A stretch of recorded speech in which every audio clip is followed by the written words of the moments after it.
tu as monté ta structure, donc qui s'appelle BTR Sport, si je me BTR Sport, trompe. oui, tout à fait. Pour être tout à fait honnête avec toi, ça reste assez vague de mon côté. Est-ce que tu peux la présenter auprès de nos internautes et puis nous en dire quelques mots?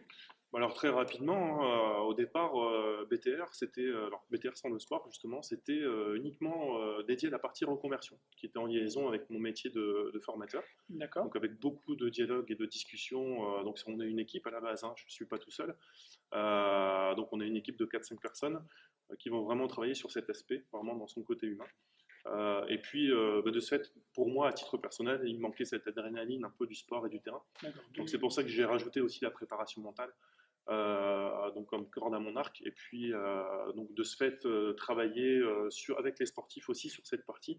Parce que comme on le disait tout à l'heure, si le sportif est à l'aise par rapport à toute sa vie privée aussi, sa gestion d'après-carrière, et pas uniquement faire, je veux dire, tout simplement de la gestion de patrimoine, parce que de ce fait, il n'y a pas forcément de motivation si Oui, on laisse quelqu'un s'occuper que de cette partie-là.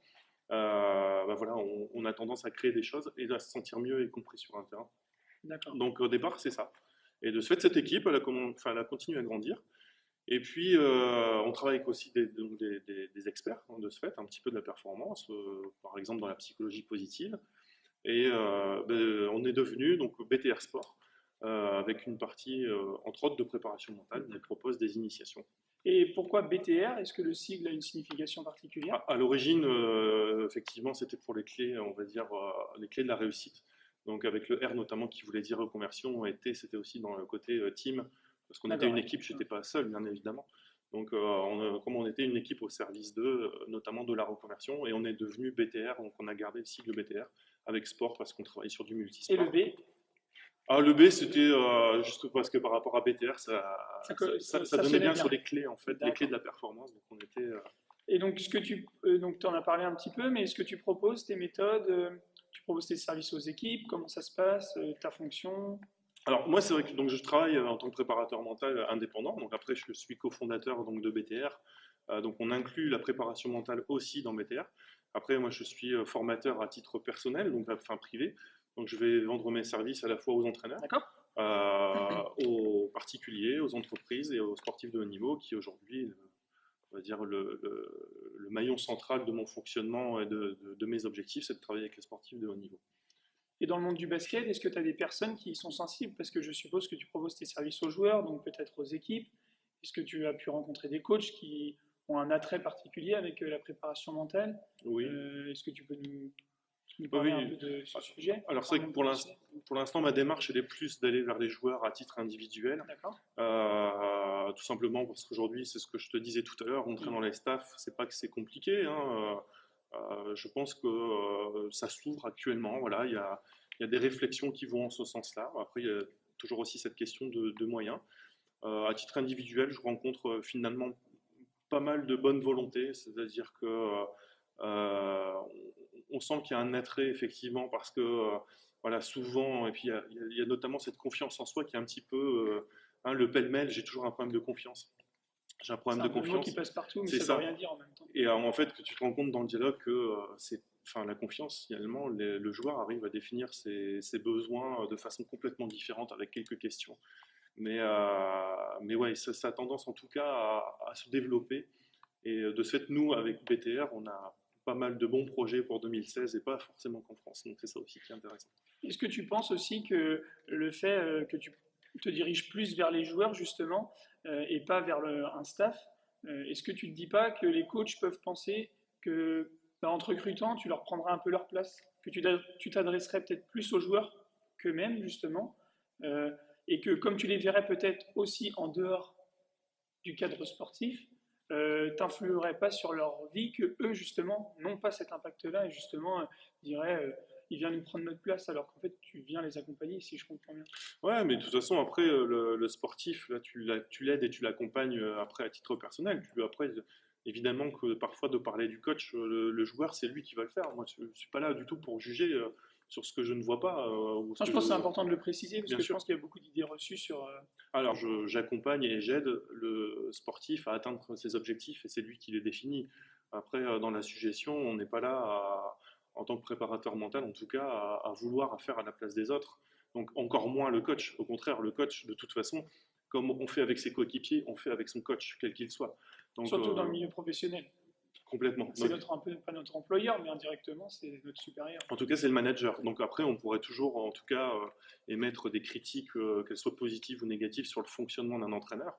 Après, moi, je loue surtout les qualités des entraîneurs qui cherchent eux-mêmes à progresser, à aller de l'avant Comme sur... Vincent Collet, par exemple, qui lui-même est entraîné par un préparateur mental. Tout à fait. Si on peut dire Et au contraire, un peu justement de ce côté un peu conservateur en France, où tu as certains entraîneurs qui, après c'est libre de leur choix, hein, qui au contraire sont dans leur confort et c'est comme ça qu'ils s'y sentent bien et de ce fait, ils vont effectivement avoir une certaine aura pour dire voilà, et si ça marche, c'est bien, et si ça marche pas, de toute façon, j'ai peut-être parfois mon palmarès qui va jouer avec moi. Donc parfois, ça peut être un peu plus compliqué pour ce côté conservateur. Mais en tout cas, il y a des ouvertures qui sont quand même hyper intéressantes. Là, je le vois dans ma prospection. Et sur le basket, je pense que le basket va y gagner énormément sur ces prochaines années à développer, en tout cas, cette partie préparation mentale. D'accord. Et pour terminer, si on peut conclure, est-ce que tu as des projets, des travaux en cours dans le monde du basket? Pour résumer, peut-être pas citer les équipes, s'il faut que ça reste un peu Oui, alors confidentiel, mais plus les méthodes que tu mets en place en ce moment, si, voilà, les travaux. alors, effectivement, je suis en train de travailler sur beaucoup d'exercices de préparation mentale intégrés pour qu'effectivement, notamment par exemple dans les formations d'entraîneurs, on puisse avoir vraiment des mots forts sur cette partie mentale. Donc la préparation mentale intégrée, là, il y a des entraîneurs qui le font quand même assez naturellement, c'est-à-dire que en énonçant les consignes techniques et tactiques, ils vont dire voilà, et ça, il faut garder le focus, la concentration sur tel point, parce que ça, c'est la partie la plus compliquée. Donc il y a des personnes qui vont faire, on va dire, la préparation mentale de façon assez naturelle. Mais là, c'est de construire les choses.